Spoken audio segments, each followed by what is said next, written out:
Hello my dear students, आज करने वाले हैं बच्चों हम क्लास 9 की हमारी विज्ञान की वर्कशीट नंबर है बच्चों 91। आज हमारी डेट है 16। विद्यार्थी के नाम में आपका नाम आएगा और कक्षा अध्यापक के नाम में आपके टीचर का। ठीक है बच्चों, आज का हमारा टॉपिक है गुरुत्वाकर्षण। ठीक है, पुनरावर्ती कार्यपत्रिका है हमारी।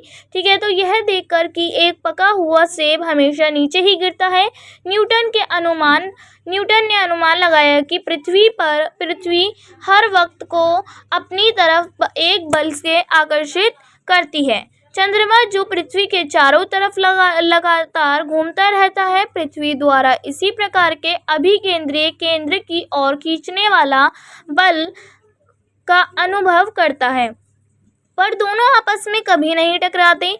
इसी प्रकार सभी ग्रह सूर्य की परिक्रमा करते हैं।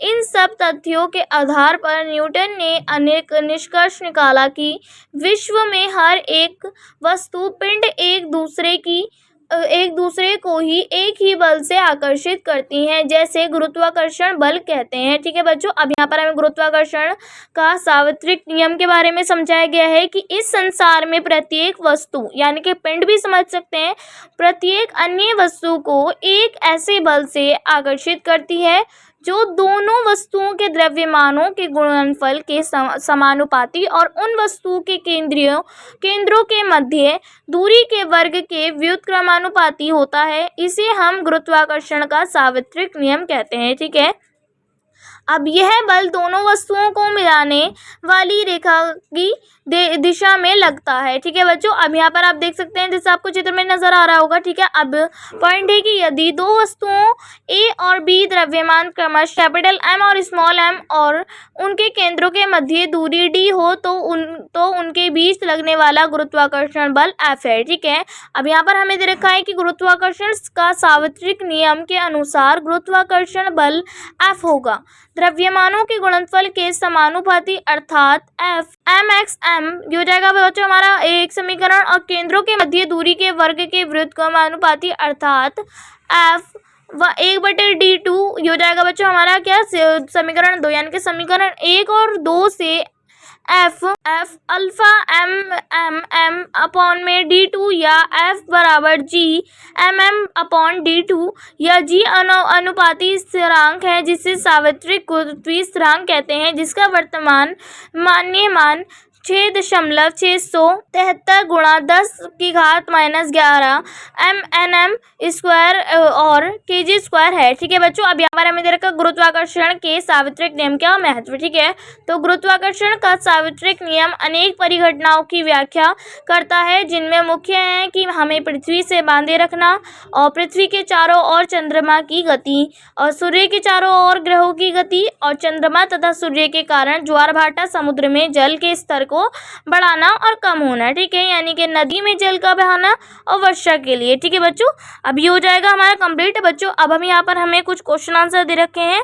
ठीक है, चलिए 5 क्वेश्चन हैं, बेहद इजी है, फटाफट से कर लेते हैं। हमारा फर्स्ट क्वेश्चन है बच्चों की गुरुत्वाकर्षण का सार्वत्रिक नियम बताइए। तो बच्चों आप इसका आंसर लिखेंगे कि ब्रह्मांड में प्रत्येक वस्तु हर दूसरी वस्तु को एक बल के साथ आकर्षित करती है, जो उनके द्रव्यमान के गुणनफल के समानुपाती और उनके बीच की दूरी के वर्ग के व्युत्क्रमानुपाती होती है, और इसे गुरुत्वाकर्षण के सार्वभौमिक नियम के रूप में जाना जाता है। ठीक है, फिर बच्चों हमारा सेकंड क्वेश्चन है कि गुरुत्वाकर्षण के सार्वत्रिक नियम का क्या महत्व है। तो बच्चों आप लिखेंगे फर्स्ट पॉइंट, वह बल जो हमारे धरती से बांधता है, सेकंड की पृथ्वी के चारों ओर चंद्रमा की गति, और थर्ड की सूर्य के चारों ओर ग्रहों की गति।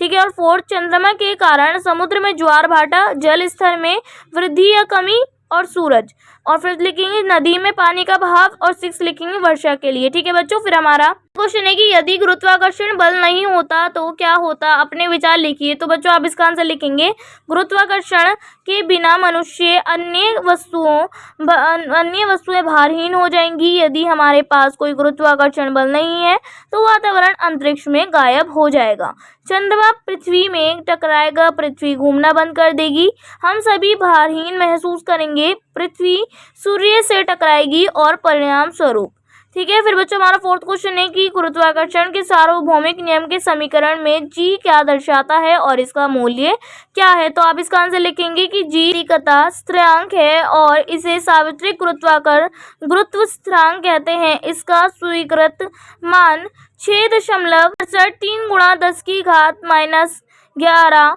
nm² kg² है। ठीक है। फिर बच्चों हमारा फिफ्थ क्वेश्चन है कि ऊपर की ओर फेंकी गई चीजें हमेशा नीचे क्यों गिरती हैं। तो आप इसका आंसर लिखेंगे ऊपर की ओर फेंकी गई वस्तु एक बिंदु पर पहुंचकर नीचे आती है। यह पृथ्वी के गुरुत्वाकर्षण खिंचाव के कारण है। ठीक है बच्चों, ये हो जाएगा हमारा कंप्लीट। तो बच्चों हमारी वर्कशीट जो यहीं पर पूरी होती है।